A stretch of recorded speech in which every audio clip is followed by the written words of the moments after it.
Sunday. Hello folks, this is Ross Fleming speaking. Fleming Recordings specializes in making phonograph records from your voice, tape recordings, or performances. Our story today is from an article about the Dewdney Trail published in the January 1956 issue of the Cominco Magazine of Trail. The author is Craig Weir, the editor. Mr. Weir says that the story of the Dewdney Trail is a typical example of local history, and that the trail ranked as one of the first major public works projects undertaken in the Boundary and East and West Kootenay districts.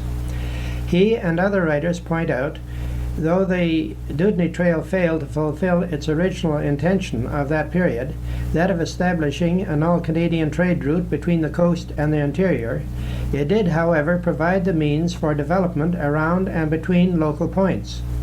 One striking example of this is that we are, at this moment, adopting a route laid out by Dewdney, by the construction of the Selmo Creston Cutoff.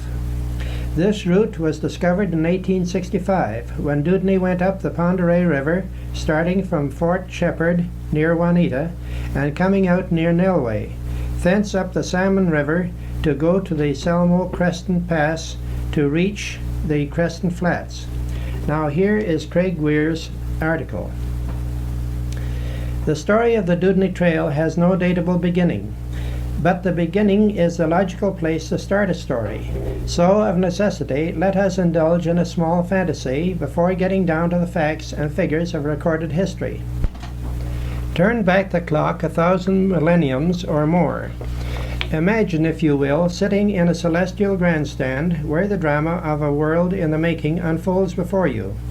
Somewhere on the cosmic stage, you see the creation and evolution of a rugged territory, the British Columbia to be. You make comparisons. The new land looks somewhat like a giant washboard. Parallel mountain ranges are the scrubbing surfaces. Between them lie the valleys, collecting water and sediment from the summits. Now back to Earth as we know it, or at least as Governor James Douglas knew it just a century ago. The washboard is still a feature of British Columbia's geography. If anything, it is even more rugged, due to erosion and an age-old blanket of vegetation. A man with less vision might have ignored the terrible terrain. Douglas could have governed his colony at the coast with honor, while manifest destiny took its course in the interior. But Douglas had vision, and he was also a loyal servant of Her Majesty Queen Victoria. Douglas saw British Columbia as a part of Canada. Guessing more than knowing the interior's potential wealth and realizing that manifest destiny was arranged against him, he girded his loins with the task of cementing British Columbia to Canada and the Empire, whether the Empire wanted it or not. As one forgotten critic of the Douglas regime put it, "These Scots are too dense to realize that they cannot alter destiny. But damn it, they try, and against all logic, sometimes succeed." And what was the destiny Douglas determined to battle? Again, back to beginnings. The era of the gold grubbers had dawned. That may be an unkind word for our pioneers, but a spade is a spade, and gold grubbers are exactly what most of them were. Early gold was panned from the Fraser River bars, and the Fraser was one of the few chinks in the north-south washboard. Big and rich though it was, the Fraser could not support the influx. Many gold grubbers moved on over the next ridge, and the next. Others came from the south, infiltrating up the valleys between the ridges. That was the easy way, the path of least resistance. But it was path largely for Americans, whose healthy contempt for things British Douglas knew all too well. From the south also came mail, supplies, ideas. All of these were cheaper and more available than the same commodities hauled cross-grained over the washboard from the coast. There was little doubt in many minds that British Columbia's destiny simply awaited a directive from Washington. Douglas doubted. He did more than doubt. He attacked the problem in the only practical way at his command, by promoting better east-west communications. One of his projects we knew as the Dewdney Trail. Proclamation. Now therefore, I, James Douglas, do hereby declare, proclaim, and enact as follows. 1.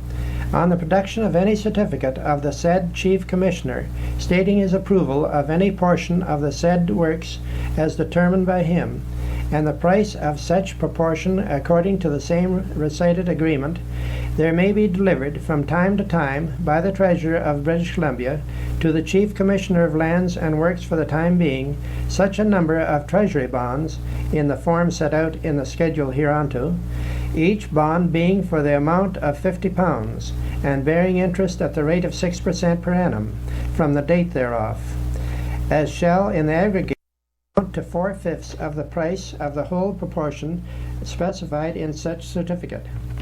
At the expiration of 3 calendar months from the completion of the said works, certified and accepted as aforesaid, and on production of a certificate of approval and acceptance thereof, signed by the same Commissioner, and stating the entire length of the whole of the said trail or road and works, and the entire price thereof may be delivered by the said treasurer to the said Edgar Dewdney, his executors, administrators, or assigns, such an additional number of the like bonds as shall, with those already delivered under Clause 1, make up the full price of £76 per mile on the entire length, so certified to be approved and certified. Omitted are 4 clauses dealing with the nature of the bonds, their schedule of interest, and machinery for redeeming them. 7. This proclamation may be cited the Similkameen Road Bond Act 1860, issued, etc., at Victoria, Vancouver Island, this 20th day of August, 1860, the 24th year of Her Majesty's reign. James Douglas. So it began. The dry legislation gave life to a trail from Fort Hope on the Fraser to Similkameen via present-day Princeton. Dewdney was the contractor. Actually, his job was to put an already known route in shape for a pack train travel. Walter Moberly was associated with Dewdney in the venture, but Moberly was not particularly interested in the work involved. Indications are that he was a planner and speculator, earning his share of the profits in several public works projects without the need of, or to put it bluntly, raising a blister. This does not detract from the important part Moberly played in exploring and surveying much of southern British Columbia. He was just as useful in his way as Dewdney was as a builder. For the purpose of this story, however, Moberly can be considered as a secondary character and will, in the interests of time and space, be dropped from the picture at this point. Before doing so, it might be well to mention that he went on to become Assistant Surveyor General of BC, a post where his knowledge and political talents were put to good use. Now back to the trail. In 1860, Dewdney's crew completed a fair trail, as trails went in those days, from Fort Hope via the Nicolam-Somalo Pass, Rain Creek, at the headwaters of the Tulameen River, and Whipsaw Creek to Vermilion Forks, now called Princeton. At this time, Dewdney withdrew temporarily from the scene. It seems there were certain tolls which he, as contractor, was entitled to collect. For some reason, it was all but impossible to do so. There were hints of a disagreement over routes between Dewdney and his associates. However, an important job had been done. One of the wicked washboard summits was beaten. Just how wicked we know well. Today, along the famous Hope-Princeton Highway, motorists admire scenery which, to Dewdney, must have been a nightmare rather than a thing of beauty. A year later, Governor Douglas himself inspected the trail. It was a start in the right direction, but understandably, Douglas wasn't satisfied.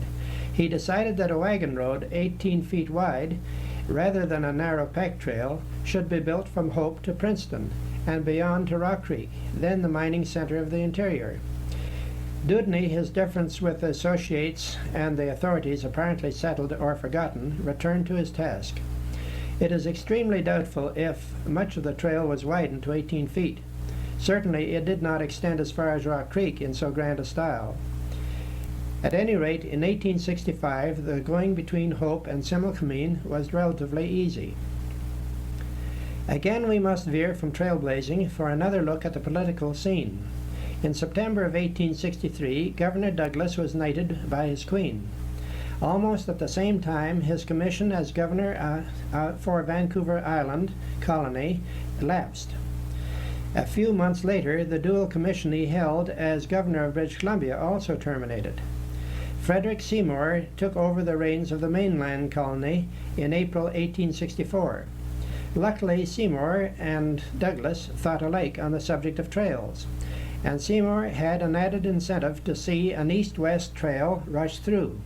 Gold was discovered in the East Kootenay. By 1864, a full-fledged stampede was on. Now the north-south path of least resistance mushroomed into a menace. British Columbia moved closer to annexation by our sanguine neighbour. Dewdney was sent for by the new governor. What follows is, by and large, a third-hand transcript of the conversation between the builder and the legislator during their first and vitally important meeting. Mr. Dewdney, I am most anxious to build a pack trail from Similkameen to Wild Horse Creek. I understand that you, sir, constructed the road from Hope to Similkameen recently, and I would like you to continue from where you left off, pushing through to the new diggings. I would be glad if you took charge of it, looking out the route and had it finished by August or September, so that our own goods may be taken in from the coast through our own territory.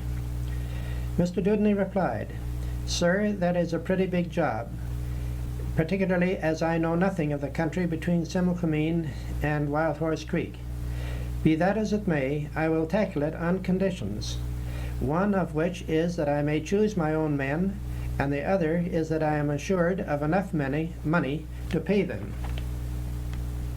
Seymour answered, I am very desirous that our own pack train should be available to transport goods from Hope to Wild Horse without having to pass through American territory. At present, when they do so, they are either seized or put to the expense and inconvenience of taking an American Customs House officer with them to where the goods are delivered and returned, charging $4 a day and food for same. If you can take charge of this work, you can select your own men. I will instruct the Hudson's Bay Company officers at the several posts along the line of your work and the government officials to advance to you from time to time what you may require. What I want is that we will be able to send our goods through without delay. In conclusion, Mr. Dewdney said, I agree to take charge with these understandings. One might be tempted at this juncture to remark that the story up to now has been a waste of time. Why all the preamble about geography, about Douglas, about the Hope Similkameen episode? Granted it is a preamble. Granted that some of us like to think of the Dewdney Trail starting at Similkameen or even Osoyoos in 1865, and with the final slash made at Wild Horse the same year. However, it has helped to give us a better understanding of the whys and wherefores behind the building of the Dewdney Trail, no matter where it began or ended.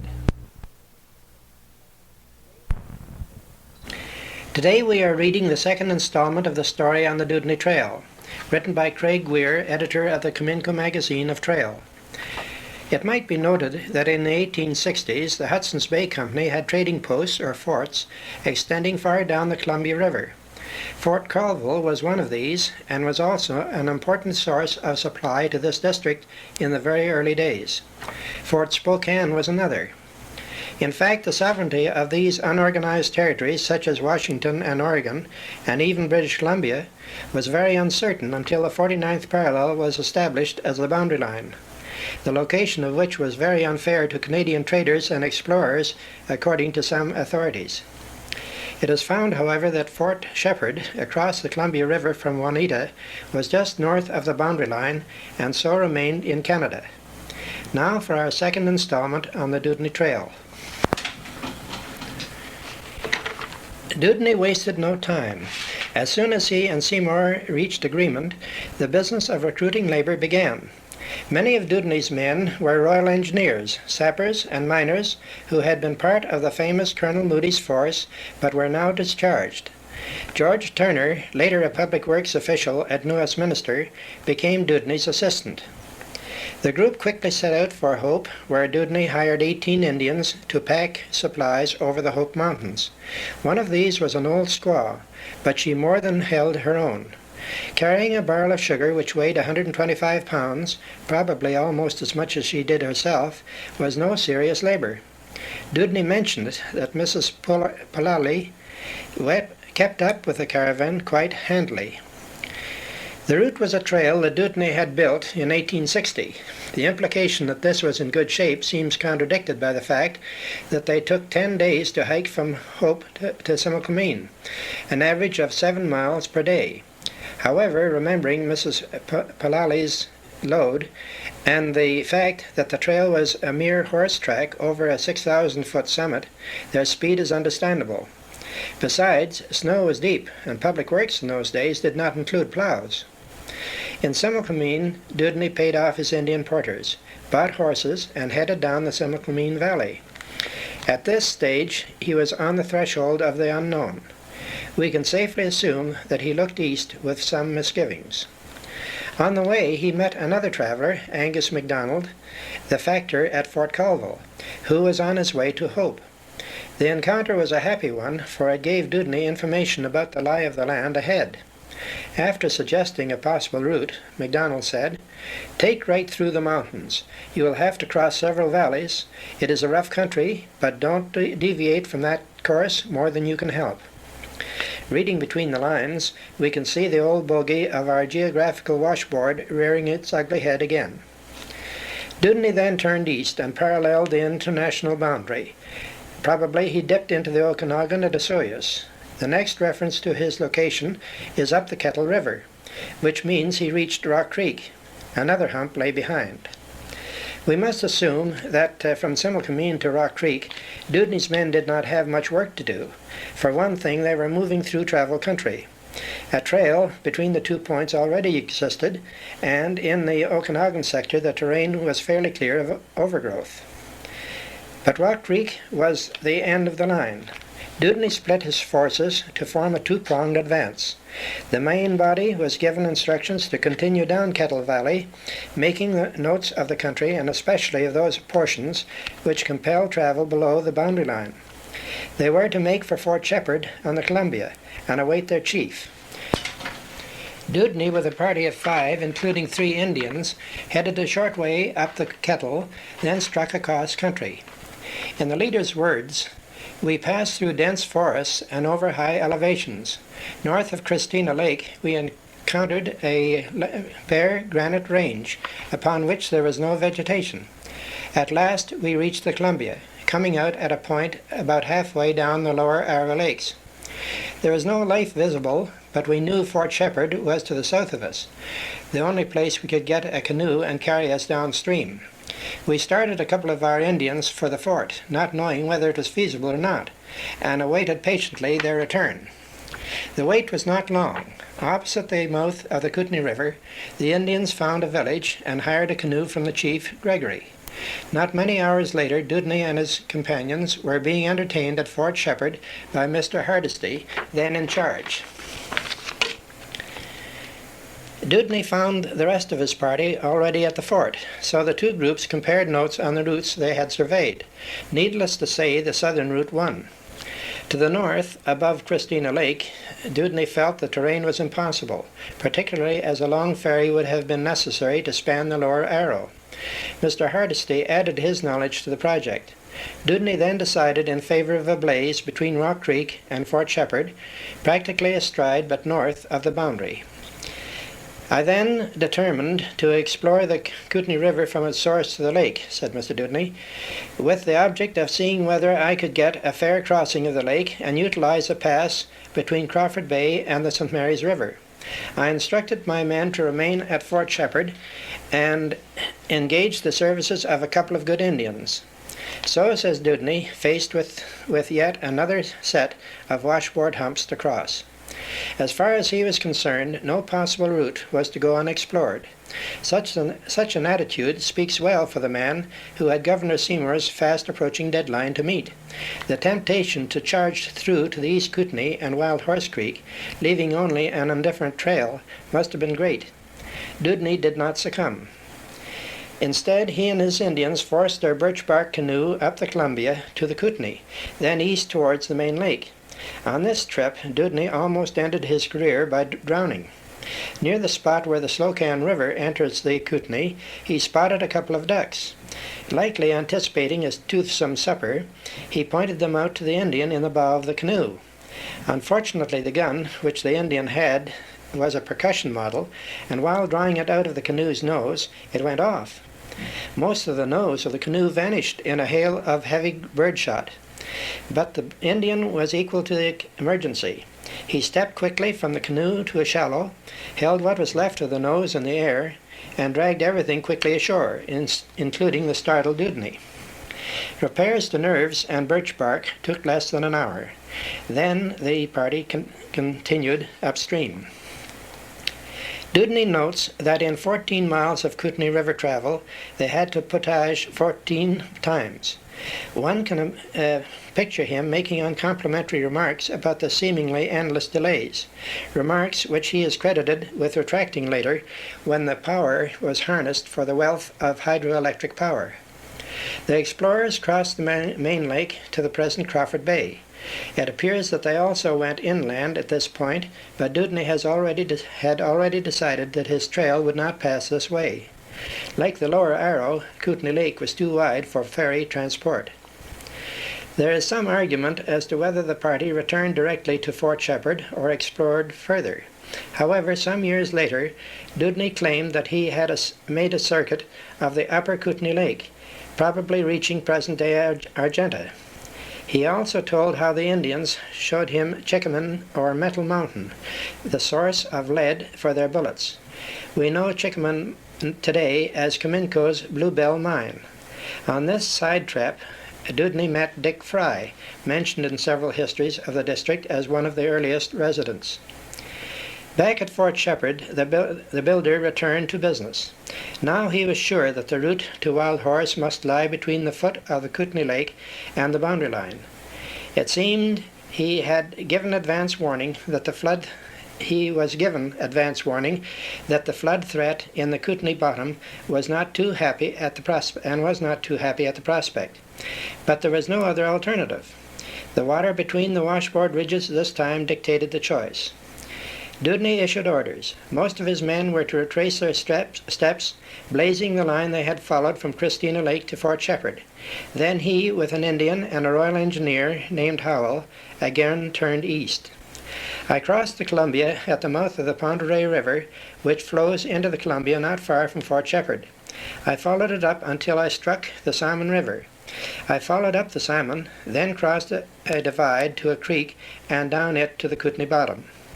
Yes, another washboard was overcome. Ironically, Dewdney believed that his route was the only practical and direct overland way from the Columbia to the Kootenai system in Canada. Succeeding surveyors and population trends gave birth to the modern and somewhat devious route with its delays at ferries and cow-track tendencies. Only in recent years has Dewdney been vindicated. The proposed Salmon-Creston cutoff via Lost and Summit Creeks is essentially the route to the Kootenai bottom which he pioneered. Modern engineers admit that the winding Kootenai and the flats near Creston are nasty obstacles, even for a hard-top project. Poor Dewdney. In his heart, he felt that a simple 4-foot trail would never survive the watery blows this bog could throw at it. He hired an Indian to pilot him up to Goat River and over to the Moyie. There, he says, my anxiety ceased, for I knew I had a feasible line. I then hurried on over the Moyie Trail and reached Wild Horse Creek early in June. Incidentally, the Moyie Trail was really an extension of the Walla Walla Trail, which was completed in 1864, about a year before Dewdney's advent.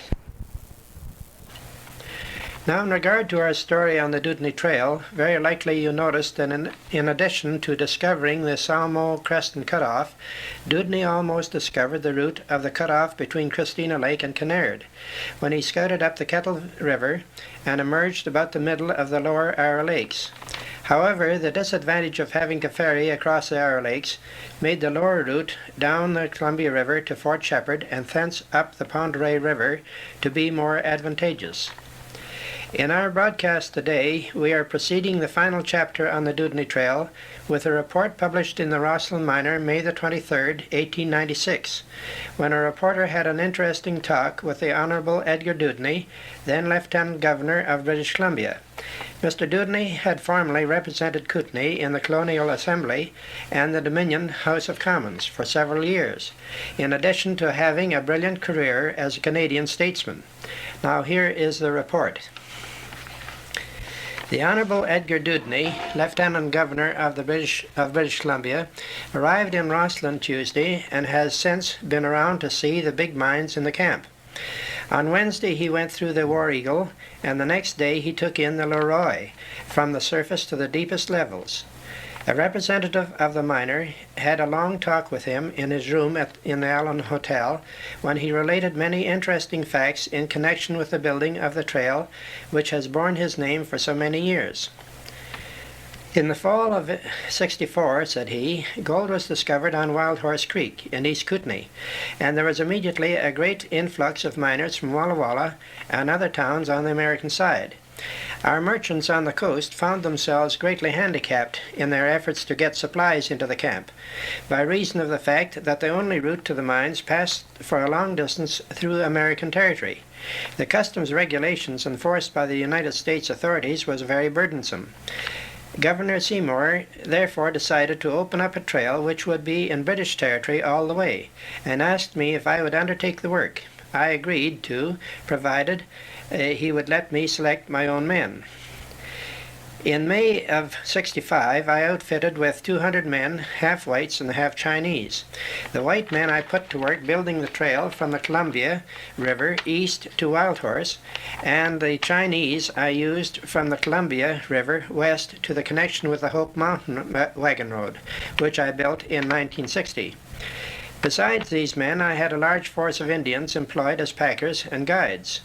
By the middle of September, I had completed the work, having built 291 miles of 4-foot trail in less than 4 months. That is just 31 years ago, and yet when I drove up the wagon road to Roslyn, I recognized numerous landmarks at once. Coming down from Revelstoke on the boat, I identified the spot on Lower Ara Lake, where with an Indian guide and a white hunter, I came through from Boundary on a reconnaissance. From that point on down the river, it was all familiar to me. I made a great many trips in canoes that summer from Kootenay Lake to Fort Colville. Coming down the Kootenay, we used to portage 3 times, and the only portage on the Columbia River was at Little Dalles. Going up the Kootenay, we had to portage 14 times, and it was a very tedious trip. After completing the Dewdney Trail, the governor worked at his profession, building wagon roads in the Caribou and the Fraser River valleys. In '68, he was elected member of the Legislative Assembly of British Columbia from Kootenay. He retained the seat in the council until Confederation. He then returned to the practice of his profession, taking charge of several parties on preliminary surveys for the CPR, and in 1872, on returning from a season's work on the Thompson River, he was notified that he had been elected to the Dominion House of Commons as member for Yale Kootenay.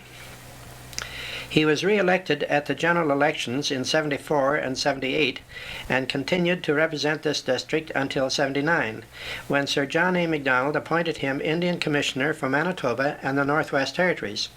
In '81 he was appointed Lieutenant Governor of the Northwest Territories and continued to discharge his onerous duties of these 2 offices until '88, when Sir John invited him to join his cabinet as Minister of the Interior, in which capacity he served the Dominion until appointed to his present office in '92. Governor Dewdney has made a brilliant record in many positions, but as Indian Commissioner and Lieutenant Governor of the Northwest Territories in its pioneer days, he made a reputation of which any statesman of the empire might well be proud.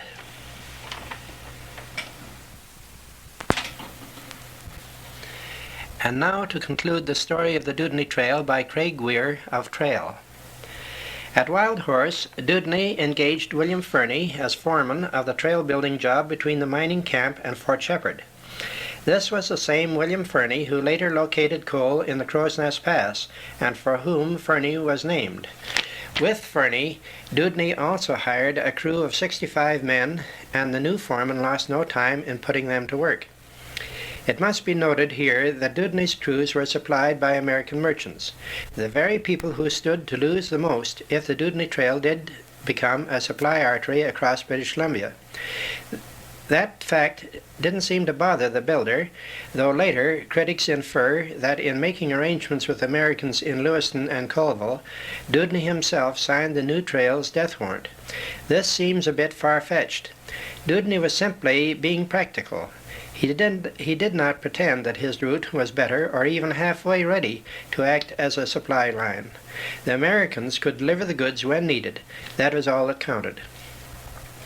After a harrowing experience waiting for supplies in the Kootenai Bottom, Dewdney returned to Fort Shepherd. There he learned that the blaze to Crispina Lake was complete and that his men had a fairly good line. Up to this time it appears that the work crews were composed largely of white men. Several papers on the Dewdney Trail state that as fast as white men were hired, they quit to join the gold grubbers, and Dewdney had to resort to the Chinese for nearly all the actual labor. That is not so. Many of the engineers, miners, and sappers he hired at the coast were still on the job. The men under Fernie in the East Kootenai were whites, with only the odd Oriental among them. However, the supply of white labor was limited, mainly due to gold fever. Following his return to Fort Shepherd, Dewdney did secure as many Chinese as he could to work on the line west of the fort. At the same time, he hired whites to push the trail through from the Columbia to the Kootenai Bottom. From this time on, Dewdney spent most of his time supervising work on all sections and arranging for supplies and the fairly large payroll. Only a very small portion of this was in cash, since coinage was rarer than gold dust. Thus the Dewdney Trail ranks as one of the very few Canadian public works which was paid off with yellow dust rather than specie or script. The job was finished to Dewdney's satisfaction in the matter of weeks. Paying off his men and returning to New Westminster, Dewdney presented vouchers to the government authorities for a total expenditure of $74,000. Not one item was questioned, and Governor Seymour congratulated his contractor both for the speedy conclusion of the project and for satisfactory accounts. Little will be said here about the subsequent history of the Dewdney Trail. It was in use by September 1865, with pack trains moving east to Wild Horse Creek. By then, those diggings were entering a decided slump, and the gold grubbers were moving on to hope for greener pastures. This, more than anything else, finished the Dewdney Trail as such. The more rugged sections soon fell into disuse and became hopelessly overgrown. Where it linked important sections, the trail was improved, widened, and even slightly rerouted to serve the needs of a developing country. Even today, some small sections are still recognized parts of the land communication system. But the dream, though far-sighted and noble, did not come true as Douglas and Seymour had planned. And the trail, though a fine endeavor, was symbolic rather than useful. The tide of history turned. Rail, rather than trail, finally bound British Columbia to Canada and the Empire. Very little has been mentioned about Edgar Dewdney himself. This story has treated him as an instrument picked up to do a needed job, then discarded at the finish to lie in the dusty woodshed of anonymity. A few final sentences will try to rectify that incorrect suggestion. He was born in Devonshire, England, on November the 5th, 1835. Educated near his home, he was always a lad with a roving nature, and in 1859 the tales of gold in faraway British Columbia attracted his attention. That year he was engaged by the Governor and Colonel Moody of the Royal Engineers to lead a survey party laying out the town of New Westminster. He carried out the work quickly and efficiently, gaining recognition and the favor of his employers. Then followed his service as a road and trail builder. In 1869, his qualities of leadership earned him a seat in the colonial legislature as representative of Kootenay. When the colony joined the Dominion in 1872, he was chosen as a member of the House of Commons for the same constituency.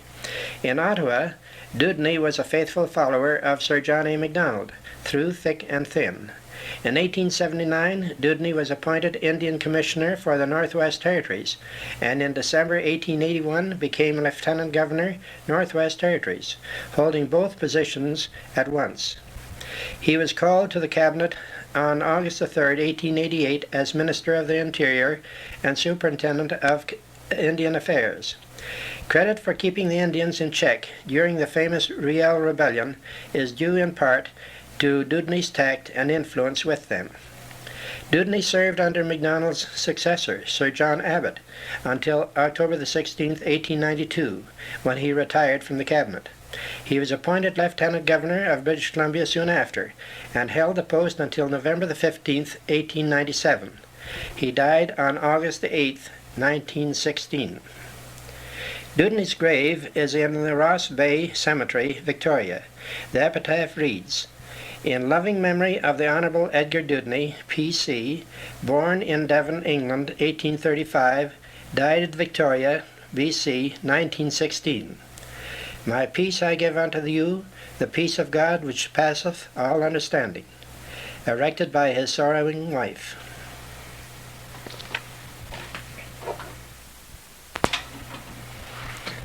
Again, our grateful thanks go to Mr. Craig Weir, editor of the Cominco Magazine Trail, for allowing us to quote from his valuable magazine, and also to use any other items which may interest you. This is Ross Fleming speaking for Fleming Recordings. Thank you for listening.